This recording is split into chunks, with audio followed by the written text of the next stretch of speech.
Hello everyone, I hope you are all doing well. I'm Manhar and welcome back to MSFT Webcast.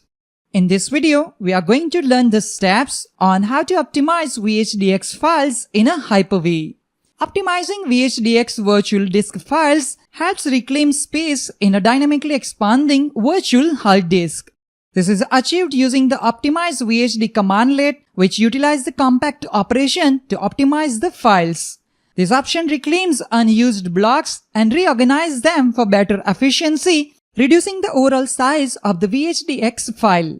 In the previous video, we covered the steps to compact a VHDX file using Hyper-V Manager. You can find the link to that video in the description.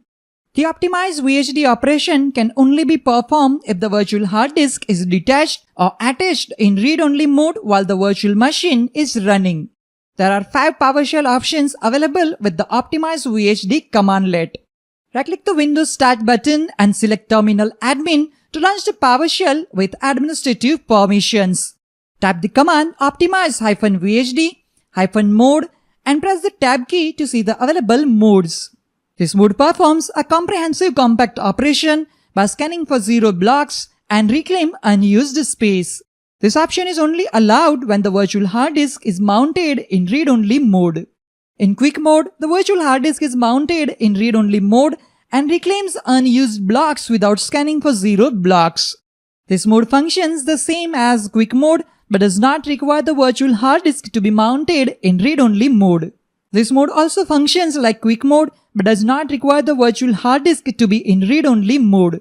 The detection of unused space will be less effective compared to the read-only scan. This mode is useful if all free space on the virtual disk has been zeroed, as it can then reclaim space for future block allocations. This mode sends retrims without scanning for 0 blocks or reclaiming unused blocks. From these options, you can choose the optimization mode that best fits your scenario and requirements. To ensure Optimize VHD runs with maximum efficiency, mount the VHDX file in read-only mode before executing the command. If the VHDX file is not mounted in read-only mode before running the command, it will ignore the full mode and default to pre-zeroed mode. Let's go over the scenario we will be using in this video. We have a dynamically expanding disk named vdisk1.vhdx stored in the d:/vhds folder. Keep in mind that this is not the OS drive, it is attached to our VM specifically for data storage. Now we want to optimize this VHD file. We can use Hyper-V Manager and Windows PowerShell to compact and optimize VHD files. We will use both Hyper-V Manager and Windows PowerShell to optimize this VHD file. This will allow us to compare the differences between the two methods and understand why I prefer using PowerShell for this task. Before we begin, create a copy of vdisk1.vhdx and name it vdisk1GUI.vhdx. Verify that both vdisk1 and vdisk1GUI have the same file size.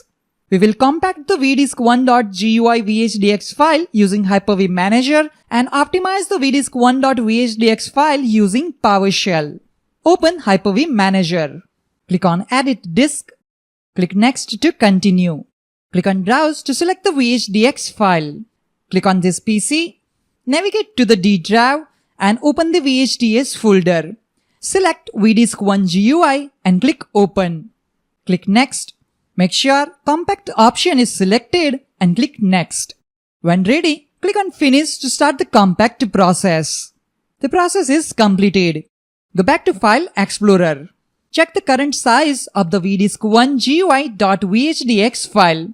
It has reduced from 2.06 GB to 1.28 GB. Now let's use Windows PowerShell to compact and optimize vdisk1.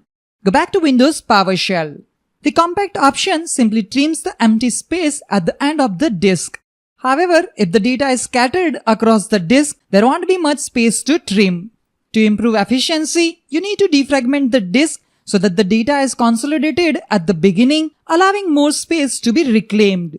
First, I'll mount the VHDX file into the management operating system and perform defragmentation to achieve the best results. Type command get-vhd-path d:/vhds/vdisk1.vhdx and press enter. Check the VHD type and note down the current file size. Type command mount-vhd d:/vhds/vdisk1.vhdx and press enter. The VHDX file has been mounted successfully.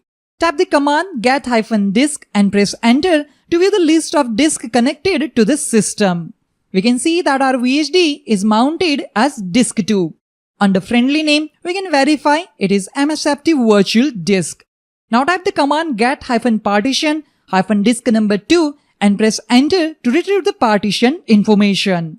In this case, the VHD has been mounted as the H drive. Make sure to note down the drive later. Next, we will defragment the H drive.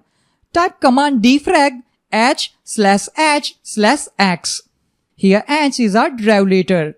The H switch runs the operation at normal priority, while the X switch performs free space consolidation on the specified volume. Press enter to run the command. Tap the command defrag h/h/k/l and press enter to consolidate free space at the end of the disk. Run both of the previous commands again to repeat the process. We are repeating this process because I have noticed that doing so helps reclaim additional free space. Now we can unmount the H drive. Type command dismount-vhd-path d:/vhds/vdisk1.vhdx and press enter. Now let's mount the VHD again, but this time in read-only mode. Type command mount-vhd-path d:/vhds/vdisk1.vhdx-read-only. Press enter to execute the command. The VHDX file has been successfully mounted in read-only mode. Now let's optimize the VHDX file with full mode. Type command optimize-vhd-path d:/vhds/vdisk1.vhdx-mode full. Press enter to execute the command and perform the compact operation in full mode. Type command get-vhd-path d:/vhds/vdisk1.vhdx and press enter to execute the command. Check the current file size. Go back to File Explorer. We have performed the compact operation on vdisk1 GUI using Hyper-V Manager and on vdisk1 using Windows PowerShell. Compare the file size of both VHDX files to see the difference in the space reclaimed by each method. The size of vdisk1 is approximately 1.22 GB, while the size of vdisk1 GUI is around 1.28 GB. After comparing the file size, the Hyper-V Manager method reduced the VHDX file size to 1.28 GB.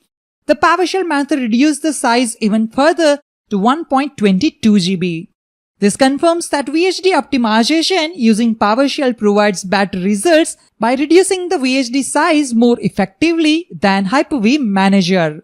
There are many PowerShell scripts available online to automate the VHD optimization process. You can download and test them to see which works best for your setup. That's all for this video on how to optimize VHDX files in Hyper-V. I hope you found this video helpful and informative. If you have any questions or comments, feel free to leave them below. Don't forget to like and subscribe for more videos on Microsoft Hyper-V and other Microsoft related topics. Thank you for watching and I'll see you in the next video. Have a great day.